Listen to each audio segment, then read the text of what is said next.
Chapter 11. Baptism and the Cross, prefigured in the Old Testament. Let us further inquire whether the Lord took any care to foreshadow the water of baptism and the cross.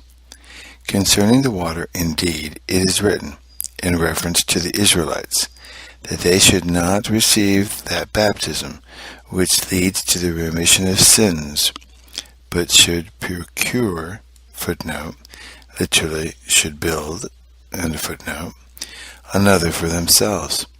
The prophet therefore declares, quote, "Be astonished, O heaven, and let the earth tremble."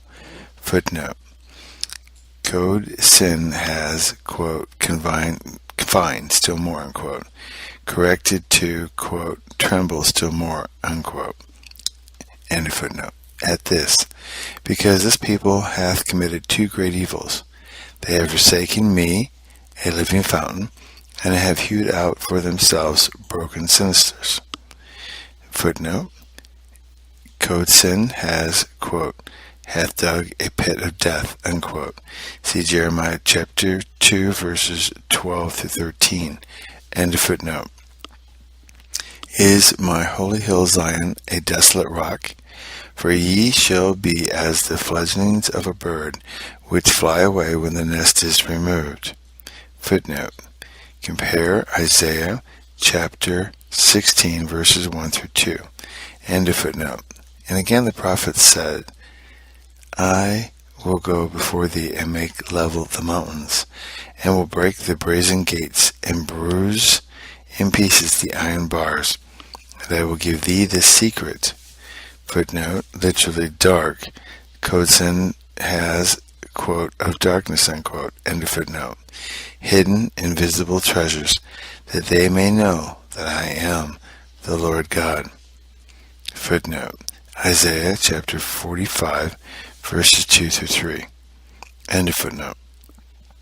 And, quote, he shall dwell in a lofty cave of the strong rock, unquote. Footnote, Isaiah chapter 33, verse 16. Code sin has, quote, thou shalt dwell, unquote. End of footnote. Furthermore, what saith he in reference to the sun? Quote, his water is sure. Footnote. Code sin entirely omits the question given above and joins, quote, the water is sure, unquote, to the former sentence. End of footnote. Ye shall see the King in his glory, and his soul shall meditate on the fear of the Lord, unquote. Isaiah chapter 33, verse 16 through 18. And again he saith in another prophet, quote, the man who doeth these things shall be like a tree planted by the course of waters, that shall yield its fruit in due season, and his leaf shall not fade, and all that he do shall prosper. Not so the ungodly, not so, but even as chaff, which the wind sweeps away from the face of the earth. Therefore the ungodly shall not stand in the judgment, nor sinners in the counsel of the just. For the Lord knoweth the way of the righteous, but the way of the ungodly shall perish. Psalms chapter 1, verse 3 through 6. Mark how he has described at once both the water and the cross. For these words imply, blessed are they who, placing their trust in the cross, have gone down into the water. For, says he, they shall receive the reward in due time. Then he declares, I will recompense them. But now he saith, quote, their leaves shall not fade, unquote. This meaneth that every word which proceeded out of your mouth is in faith and love, shall tend to bring conversion and hope to many. Again, another prophet saith, quote, in the land of Jacob shall be extolled above every land, unquote. Zephaniah 3:19. This meaneth the vessel of the Spirit, which he shall glorify. Further, what says he?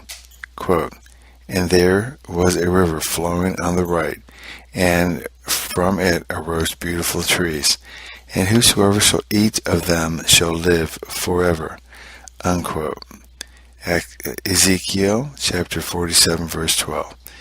This meaneth that we indeed descend into the water full of sins and defilement, but come up bearing fruit in our heart, having the fear of God and trust in Jesus in our spirit.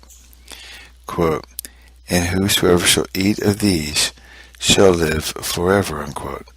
This meaneth whosoever, he declares, shall hear thee speaking and believe shall live forever.